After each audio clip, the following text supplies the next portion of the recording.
News 360 தொடர்கிறது. குடிச்சா இறந்துடுவோம் அப்படின்னு தெரிந்தே மக்கள் ஏன் மதுவை குடிக்கிறாங்கன்னு தெரியல. எவ்வளவு எதிர்ப்புகள் வந்தாலும் நான் மதுவிலக்கை தீவிரப்படுத்துறதுல, மது ஒழிப்பை தீவிரப்படுத்துறத உறுதியா இருக்கணும் அப்படின்னு நிதிஷ்குமார் சொல்லியிருக்கிறார், பீகார் முதலமைச்சர். அவருடைய பேச்சின்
மது விற்பனை எந்த அளவுக்கு இருக்கு, தேசிய அளவில் எப்படி இருக்கு மது விற்பனை, அதே மாதிரி தமிழகத்தில் எந்த அளவுக்கு இருக்கு மது விற்பனை பார்க்கலாம். பூரண மதுவிலக்கை அமல்படுத்தணும் அப்படின்னு பல சந்தர்ப்பங்கள்ல பலர் போராட்டங்களில் ஈடுபட்டு வந்தாலும், தொடர்ந்து அதுக்கான வலியுறுத்தல்கள் முன்வைக்கப்பட்டு வந்தாலும் அது ஒரு கேள்விக்குறியான விஷயமாகத்தான் இருக்கு. ஏன்னா வருட வருடம் மது குடிப்பவர்களுடைய எண்ணிக்கையும் அதிகமாகத்தான் இருக்கு. மது விற்பனையினால அரசுக்கு கிடைக்கக்கூடிய வருவாயும் ரொம்ப முக்கியமானதாகவும் மறுக்க முடியாததாகவும் தான் இருக்கு. இது குறித்து ஒரு சில தகவல்களை நம்ம பார்க்கலாம். இப்போ நம்ம இந்தியாவை பொறுத்த வரைக்கும் இந்தியர்கள்ல 7 பேர்ல ஒருவர் மது பழக்கம் உடையவராக இருக்கிறாங்க. இந்தியாவுடைய மக்கள் தொகையில 16% பேர் கிட்டத்தட்ட மதுவுக்கு அடிமையானவர்களாக இருக்காங்க. சோஷியல் ட்ரிங்கிங் அப்படின்ற வகையில நிறைய பேர் மது பழக்கத்திற்கு உண்டானவர்களாக இருந்தாலும் கூட 16% பேர் இந்த தொடர்ந்து குடித்து மது பழக்கத்திற்கு அடிமையானவங்களாக இருக்காங்க அப்படின்ற ஒரு சில ஆய்வு முடிவுகள் சொல்கிறது. ஆண்கள்ல 30% பேர் மது பழக்கம் உடையவர்களாக இருக்கிறாங்க. பெண்கள்ல கிட்டத்தட்ட 2% பேர் மது பழக்கம் உடையவர்களாக இருக்கிறாங்க. தமிழக அரசுக்கு கிடைக்கக்கூடிய டாஸ்மாக் மூலமாக கிடைக்கக்கூடிய வருமானம் எவ்வளவு, கடந்த காலங்களில் கடந்த ஆண்டுகளில் எவ்வளவு கிடைச்சது அப்படின்ற ஒரு டேட்டா நம்ம பார்த்தோம்னா 2014-15 நிதியாண்டுல 26,188 கோடி ரூபாய் டாஸ்மாக் மூலமாக தமிழக அரசுக்கு வருவாயாக கிடைத்தது. அதே 2015-16 நிதியாண்டுல 25,845 கோடி ரூபாய். 2016-17 நிதியாண்டுல 26,995 கோடி ரூபாய். அதற்கு அடுத்து 2017-18 நிதியாண்டுல 26,797 கோடி ரூபாய். 2018-19 நிதியாண்டுல இது அப்படியே அதிகமானது, 36,752 கோடி ரூபாய் டாஸ்மாக் மூலமாக தமிழக அரசுக்கு வருவாய் கிடைத்தது. 2019-2020 நிதியாண்டுல 31,157 கோடி ரூபாய் டாஸ்மாக் மூலமாக தமிழக அரசுக்கு வருவாயாக கிடைத்தது. இந்தியாவில் இவ்வளவு பேர் குடிக்கிறாங்களா, தமிழக அரசுக்கு டாஸ்மாக் மூலமாக இவ்வளவு வருவாய் வருதா அப்படின்ற விஷயம்லாம் நம்ம பார்த்தாலும் கூட இதுல நம்ம எடுத்துக்க வேண்டிய முக்கியமான கருத்து என்ன அப்படின்னா, மது நாட்டுக்கும் வீட்டுக்கும் உடலுக்கும் உயிருக்கும் கேடு. ஓய்வு பெற்ற IAS அதிகாரி திரு பாலச்சந்திரன் நம்மளோட விருந்தினராக இணைந்திருக்கிறார். சார் வணக்கம். வணக்கம். ஒரு பக்கம் கள்ளச்சாராய பிரச்சனை, இன்னொரு பக்கம் மதுவிலக்கு அமல்படுத்த இருக்கக்கூடிய சிக்கல்கள், இரண்டுக்கும் நடுவில் நிதிஷ்குமார் இருக்காரு. ஆனால் உறுதியாக இருக்கிறார், மதுவிலக்கை மது ஒழிப்பை இன்னும் தீவிரமாக முன்னெடுக்கணுன்றதுல உறுதியாக இருக்கிறார். தொடர்ந்து பயணிக்க முடியுமா அவரால்? கடினமாக தான் இருக்கும். ஏன்னா முழுக்க மதுவிலக்கு கொண்டு வந்த எந்த ஒரு நாட்டிலுமே அது வெற்றிகரமாக நடந்ததில்லை. அமெரிக்காவில் அதே மாதிரி தான் தோல்வி அடைஞ்சது. அமெரிக்காவில் மதுவிலக்கு அமல்படுத்தி பார்த்தாங்க. ஸ்காட்லாந்து 1853 ஏறக்குறைய 160-170 வருஷத்துக்கு முன்னாடி பப்பு எல்லாத்தையும் மூடினாங்க. மூடினதுக்கு அப்புறம் என்னாச்சுன்னா, இந்த ஹூச் இங்கே இருக்க மாதிரி கள்ளச்சாராயம் மாதிரி கள்ளத்தனமா அதுவும் உடலுக்கு கேடு விளைவிக்கிற விஷயங்களா அதனால மறுபடியும் அவங்க தங்களுடைய தீர்மானத்தை வாபஸ் வாங்கிட்டாங்க. கேரளாவில் இந்த ரோடு ஆக்சிடென்ட்ல அதிகமாக நடக்கிறதுக்கு இந்த குடிப்பழக்கம் ஒரு முக்கியமான காரணம். அதை கண்டுபிடிச்சு ரொம்ப தைரியமான ஒரு முடிவு எடுத்தாங்கன்னு நான் சொல்லணும் இவங்க காங்கிரஸ் ஆட்சி வந்து. ஆனால் அது வந்து அங்கே வெற்றிகரமாக நடக்கல. அவங்களுக்கு வந்து பெரிய பின்னடைவு தேர்தலே வந்து ஏற்பட்டது. முழுக்க முழுக்க மதுவை நாம் நிறுத்திவிட முடியாது. ஏனென்றால் மதுவை நிறுத்த வேண்டும் என்று முழுமையாக ஒரு உத்தரவு பிறப்பிக்கப்படும் பொழுது 2 விஷயம் வருது. அந்த மதுவிலக்கை அமல்படுத்துவதற்கான செலவு வந்து ரொம்ப பெரிய செலவா இருக்கு. அதை தவிர கள்ளச்சாராயம் வந்து பெருகி ஓடும். PU சின்னப்பான்னு ஒரு நடிகர் இருந்தார். அந்த காலத்துல MGR சிவாஜி 2 பேரையும் கம்பைன் பண்ண மாதிரி நல்ல உடல் ஆரோக்கியத்தோடு இருந்தார். பெரிய பயில்வான் மாதிரி இருப்பார். அவரு வந்து அந்த வந்து குறைஞ்ச வயசுல இறந்திருக்கவே முடியாது சாதாரணமா. அவர் இறந்ததுக்கு ஒரு காரணம் சொன்னாங்க, இந்த மாதிரி கள்ளச்சாராயம். அவருக்கு மது இருந்த பழக்கம், ஆரோக்கியம் இல்லாத கள்ளச்சாராயத்தை அருந்தினாரு, அதனால இறந்தாரு அப்படின்னு. இதுல வந்து பீகார் அரசு வந்து இப்ப பண்ணி அந்த காலகட்டத்துல வந்து அவருக்கு அந்த நிறுவனங்கள் விற்கக்கூடிய மது கிடைக்கலையா, அதனால அவர் கள்ளச்சாராயம் கொடுக்க. ஆனா நேரம் மதுவிலக்கு இருந்தது இல்ல. 1937 ராஜாஜி வந்ததுல இருந்தே மதுவிலக்கு இருந்தது இல்ல. அதனால அவர் வந்து கள்ளச்சாராயம் குடிக்கிறாரு. சட்டபூர்வமான மதுங்கிறது வந்து நேரம் தமிழ்நாட்டுல கிடையாது. ஆனா தமிழ்நாட்டுல மது கிடைச்சிக்கிட்டு தான் இருந்தது. வசதியானவங்க வந்து இப்ப எங்க ஊர்லயே நான் பார்த்துருக்கேன். சின்ன குழந்தையா அந்த ஊர் பார்த்துருக்கேன். அப்பா சொல்லுவாங்க, அவங்க வீட்டுல எல்லாம் சாயந்தர நேரத்துல போக முடியலையப்பா, நல்ல மனுஷனா இருந்தாரு, அவர் வந்து கொஞ்சம் மது பழக்கத்துக்கு ஆளாயிட்டாரு அப்படின்னு சொல்லுவாங்க. எப்படி கிடைக்குது அப்படின்னா கிடைக்குது, அதுதான் உண்மை. அதனால பூரணமா நீங்க மது வந்து நிப்பாட்டினீங்கன்னா என்ன ஆகுதுன்னா கள்ளச்சாராயம் வந்து பெருகும். என்ஃபோர்ஸ்மெண்ட்னு சொல்லி வந்து அந்த போலீஸ்ல வந்து இன்னும் ஊழல் வந்து அதிகமா வந்து தலையெடுக்கும். இதையெல்லாம் தடுக்கிறதுக்கு வழி என்னன்னா சோஷியல் அப்ஜெக்டிவ்ஸ்னு ஒன்று. பீகார்ல வந்து அதை முயற்சி பண்றாரு நிதிஷ்குமார். ஆனா மதுவை முழுக்க முழுக்க நிப்பாட்டிட்டு அவர் என்ன பண்ணியிருக்காரு, இதுல November 26, 2011 அங்கதான் அவர் வந்து ப்ராஹிபிஷன் டேன்னு சொல்லி கொண்டு வந்தாரு. அதுக்கப்புறம் 2016 இருந்து, இது 1996 இருந்து ஏப்ரல் 1996 அவர் வந்து இன்ட்ரோடியூஸ் பண்ணிட்டு அதுக்கப்புறம் 2016 சொன்னாங்க 4000 கோடி ரூபாய் அரசுக்கு வந்து வருமான இழப்புலாம் ஆரம்பிச்சாங்க. யாரெல்லாம் இந்த மது கடையில மூணுனால பாதிக்கப்பட்டாங்களோ அவங்க வந்து பிளாக் மார்க்கெட் வந்துருச்சு, காஸ்ட் ஆஃப் என்ஃபோர்ஸ்மெண்ட் ஜாஸ்தி ஆயிடுச்சு, இதெல்லாம் சொன்னாங்க. அதுக்கு அவர் வந்து பதில் சொன்னாரு, நான் வந்து 1,19,00,000 கார்டியன்ஸ், குழந்தைகளுடைய கார்டியன்ஸ், பேரண்ட்ஸ் அல்லது கார்டியன்ஸ் நோ ஆல்கஹால்னு ஒரு பிளட்ஜ் எடுக்க வச்சேன். மோட்டிவேஷன் ப்ரோக்ராம் வந்து 48,000 ஹேபிடேஷன்ல நான் நடத்தியிருக்கேன். 9 லட்சம் பப்ளிக் லொகேஷன்ல வந்து ஸ்லோகன்ஸ் வந்து எழுதி வச்சேன். 94 லட்சம் பெண்கள் வந்து 8,14,000 செல்ஃப் ஹெல்ப் குரூப் மூலமா 94 லட்சம் பெண்களை வந்து இதுல நான் வந்து இந்த பிரச்சாரத்தில் வந்து ஈடுபடுத்தியிருக்கேன். இதை தவிர de-addiction centre free of காஸ்டா வந்து 38 ஜில்லாவில் நான் கொண்டு வந்திருக்கேன். அதனால இதுல இருந்து நான் பின்வாங்க போறதில்லை அப்படின்னு சொல்லி அவர் வந்து ரொம்ப உறுதியா சொல்றாரு. இந்த மது விலக்கை வந்து நம்ம கொண்டு வர்றதுங்கிறது எக்ஸைஸ் டிபார்ட்மெண்ட் மூலமா கொண்டு வந்தாங்க. ஆனா இந்த எக்ஸைஸ் டிபார்ட்மெண்ட் மட்டும் இதனுடைய இம்பாக்ட் வந்து அனுபவிக்கிறது இல்லை. இதனுடைய இம்பாக்ட் அனுபவிக்கிறதுல இன்னும் 3 முக்கியமான துறைகள் இருக்கு. இது ஹெல்த், சோஷியல் ஜஸ்டிஸ், அதுக்கப்புறம் ஃபினான்ஸ். இந்த 3 துறைகளுமே வந்திருக்கு. அப்ப இவங்க 4 பேர் சேர்ந்து கோஆர்டினேட் பண்ணியிருந்தாங்கன்னா ஒருவேளை படிப்படியா மதுவை குறைக்கணும்னு சொல்லி ஒரு முடிவு எடுத்திருந்திருக்கலாம். ஏன்னா இன்னும் பீகார்ல வந்து கள்ளச்சாராயம் இருக்குன்னா இன்னும் அது அதிகமாகத்தான் போகும். ஆந்திராவில் ஒரு காலத்துல வந்து இது பண்ணாங்க, இது மாதிரி வந்து மது வந்து நிப்பாட்டினாங்க. அந்நேரம் திடீர்னு ஒருத்தர் வந்து சொன்னாரு, ஒவ்வொரு எம்எல்ஏக்கும் ஒரு மாசைக்கு வந்து ஒரு ட்ரக் கோட்டா கொடுத்துருக்கீங்க, அதுல அவர் வந்து சாராயத்தை கொண்டு வந்துடலாம்னு சொல்றாங்க. இந்த அளவுக்கு உண்மை போய் நமக்கு தெரியாது.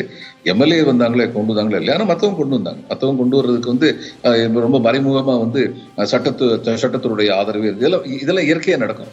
மனிதனுடைய இங்கே கூட பீகார்ல கூட ஜனவரியில இருந்து அக்டோபர் வரைக்கும் 50,000 வழக்குகள் கள்ளச்சாராயம் காய்ச்சினாங்கன்னு வழக்குகள், 37 லட்சம் லிட்டர் பறிமுதல் பண்ணியிருக்கிறாங்க. நம்ம கள்ளச்சாராயம் காய்ச்சுவாங்க, அதை குடிச்சு இறந்து வேணா 40 பேர் இறந்து போனாங்க. அதனால அது மாதிரி இறந்து போறவங்களோட எண்ணிக்கை அதிகமாயிடும். நீங்க சொல்ற மாதிரி கள்ளச்சாராயத்தை தடுப்பதற்கு நம்ம நிறைய செலவு பண்ண வேண்டியது இருக்கும் அப்படின்னு நம்ம காரணங்கள் சொன்னா கூட ஏதோ ஒரு புள்ளியில அதை தொடங்க தானே வேணும். மதுவே இல்லாத ஒரு இதா கொண்டு வர வேண்டியது. சொல்றேன், நீங்க காலையில 8 மணில இருந்து எதுக்கு மதுக்கடையை திறந்து வைக்கணும்? அதுக்கப்புறம் இத்தனை மதுக்கடைகள் எதுக்கு இருக்கணும் தமிழ்நாட்டுல? நம்ம வந்து மதுக்கடைகளுடைய எண்ணிக்கையை குறைக்கணும், மதுக்கடைகளுடைய நேரத்தை, ஒர்க்கிங் ஹவர்ஸ் வந்து நம்ம வந்து குறைக்கணும். நம்ம மதுக்கடைகள் வந்து சாயந்தரம் தாங்க திறந்து வச்சிருக்கணும். காலையில திறந்து வச்சா வேலைக்கு எவனும் போக மாட்டாங்க. சின்ன குழந்தைகளையும் மது பழக்கத்துக்கு கடுமையாக்குறாங்களே, இது எல்லாருக்கும் யாருக்கும் தெரியாதா? எல்லாருக்குமே தெரியும். இன்னொன்று முக்கியமானது என்னன்னா, இங்க வர்றது வந்து மொலாசஸ் பேஸ்ட். இங்க வந்து கொடுக்குற மது வந்து தமிழ்நாட்டுல இது உடல் ஆரோக்கியத்துக்கு ரொம்ப கெடுதி. நம்முடைய நாட்டுல பண்ண இந்த இது கல்லுன்னு சொல்லி அந்த காலத்தில் குடிப்ப கல்லு இறக்குறதே நிப்பாட்டிட்டாங்க. அந்த கல்லு வந்து முறையான வழியில கல்லு குடிச்சிட்டு போனா, முறையான வழியில குடிக்க மாட்டாங்க பல பேருங்கிறது தான் நம்முடைய கவலைக்குரிய விஷயம். ஆனா முறையான வழியில குடிச்சா சரி அவங்களுக்கு உடம்பு தெம்பு இருக்குங்கிறது உண்மைதான். நம்ம வந்து ஒரு பேசும் பொழுது அதனுடைய நன்மைகள் தீமைகள் ரெண்டையும் தான் பத்தி பேசணும். இப்ப நம்முடைய நாட்டுல இருந்து உருவாக்குற லிக்கர் வந்து நம்ம முழுக்க நிப்பாட்டி விட்டுட்டு இந்த உடலுக்கு தீங்கு விளைவிக்கிற லிக்கர் வந்து கொண்டு வந்தாலும் கொஞ்சம் குடிச்சாலுமே அது உடம்புக்கு தீங்கு விளைவிக்கும்.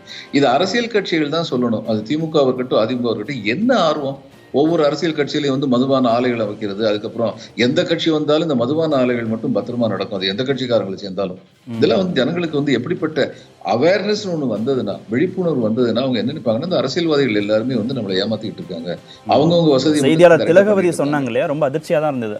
7 பேர்ல ஒருத்தர் இந்தியாவில குடிக்கிறார். 16% மக்கள் வந்து மது பழக்கத்துக்கு அடிமையா இருக்கிறாங்க.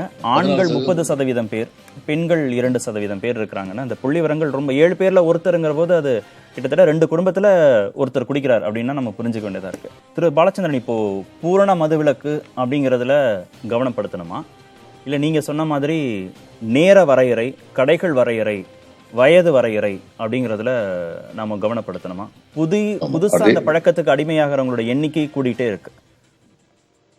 ஆமா, அதை நம்ம முதல்ல செய்யணும். அதுக்கப்புறம் சோஷியல் அவேர்னஸ் கேம்பெயின் வந்து சின்சியரா நடக்கணும். அதுக்கப்புறம் நம்ம வந்து சுதந்திரத்துக்கு அப்புறம் பல செயல்கள் மூலம் ஓரளவுக்கு நம்முடைய பெண்களுடைய எக்கனாமிக் இண்டிபெண்டன்ஸை வந்து நம்ம வந்து கூட்டியிருக்கோம். ஓரளவுக்கு கிராமத்துல முதல் கொண்டு அவங்களுடைய சோஷியல் இண்டிபெண்டன்ஸையும் கூட்டும். அது இன்னும் முக்கியம்.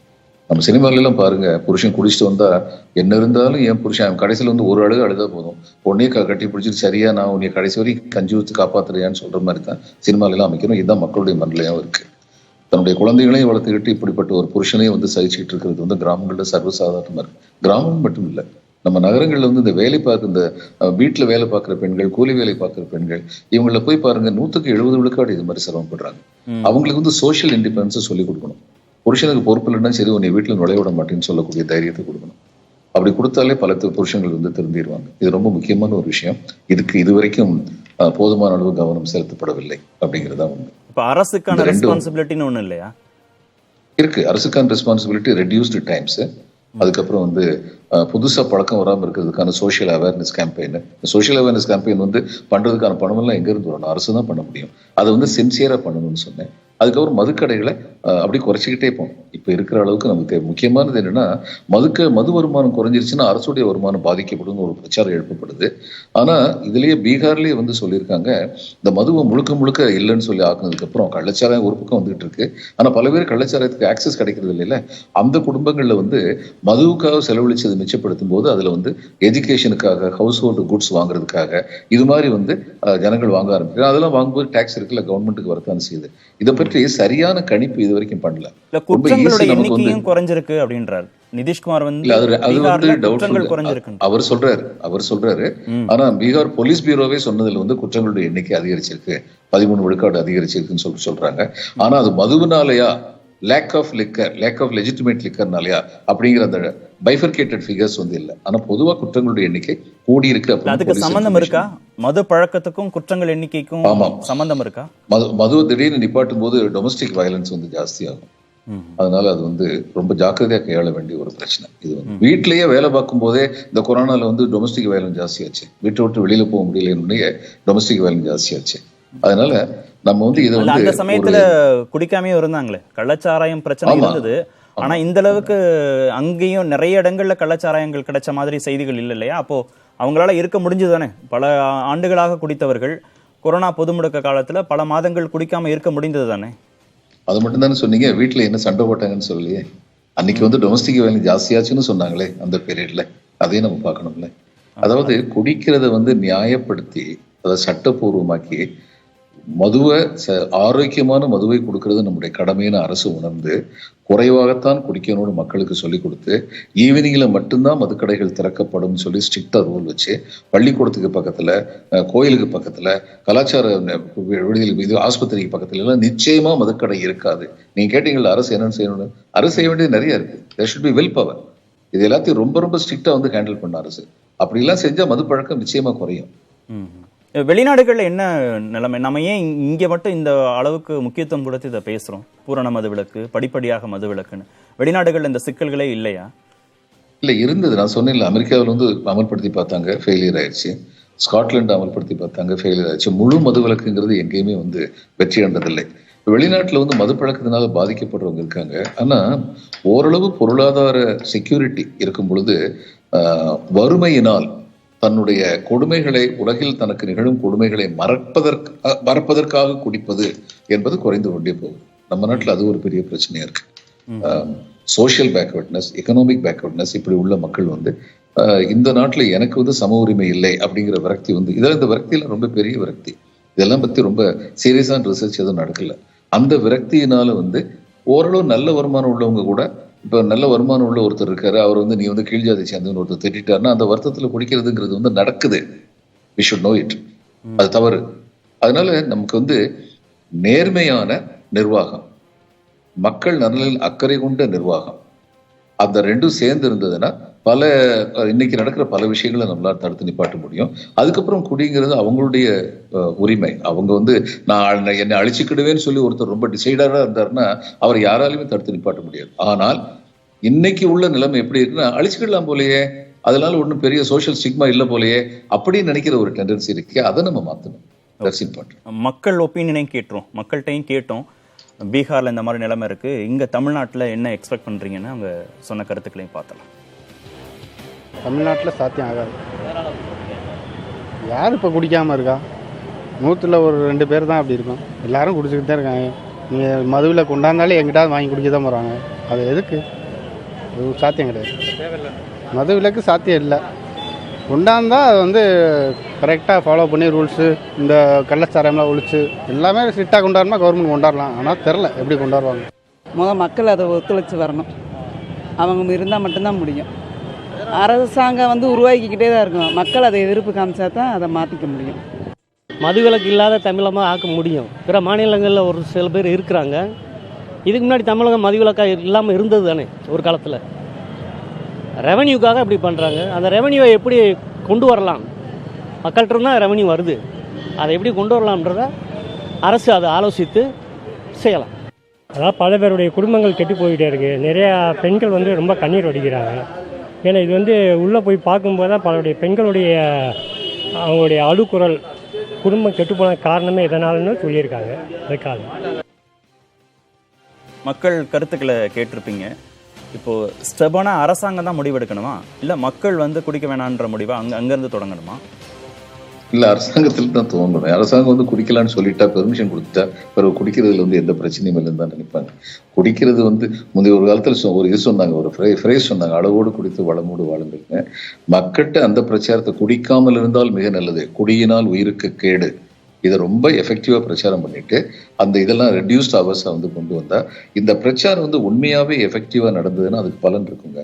அதில் சந்தேகமே இல்லை. நம்ம இந்த 73rd கான்ஸ்டியூஷனல் அமெண்ட்மெண்ட்டுக்கு அப்புறம் கிராம பஞ்சாயத்துகளில் வந்து பெண்களுக்கு வந்து நம்ம வந்து ரெப்ரசன்டேஷன் கொடுத்தோம்.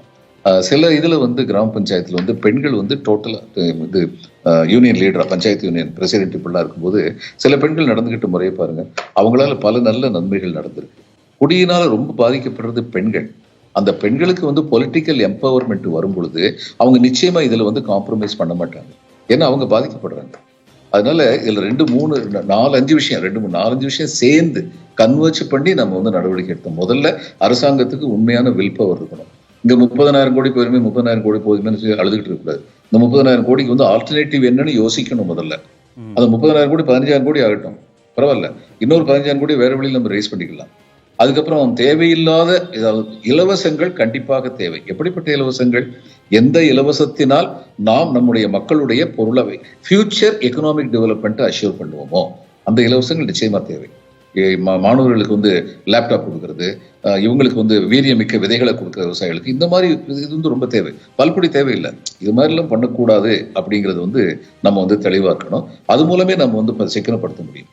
அதனால ஏற்கனவே சொன்ன வெல் பவர் இருந்ததுன்னா முறையாக இந்த மதுவை கட்டுப்படுத்த வேண்டும், படிப்படியாக மதுவை குறைத்து கொண்டே போக வேண்டும் அப்படிங்கிற வில் பவர் இருந்ததுன்னா உடனடியா அரசு தான் அதற்கான நடவடிக்கைகளை முன்னெடுக்க வேண்டும். நான் சொன்ன மாதிரி இது மதுக்கடைகளை ஓபன் பண்ற இது ஃபங்க்ஷனல் ஹவர்ஸ் வந்து கம்மி பண்ணணும்.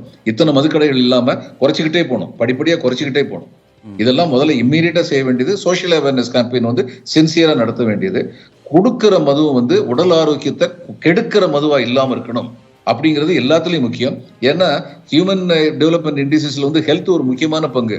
நம்ம ஹெல்த்தை கெடுக்கிற ஒரு மதுவே தப்பு, வெவ்வேறு நிச்சயமா குடிக்கும். அதுல மோசமான மதுவை கொடுத்தா சீக்கிரமா குடிக்கும். அதனால இது எல்லாத்துலயுமே அரசு தான் முன்னெடுக்க வேண்டும். நன்றி திரு பாலச்சந்திரன், நிகழ்ச்சியில் பங்கேற்றதற்கு. நியூஸ் 360 நிறைவு பெறுகிறது.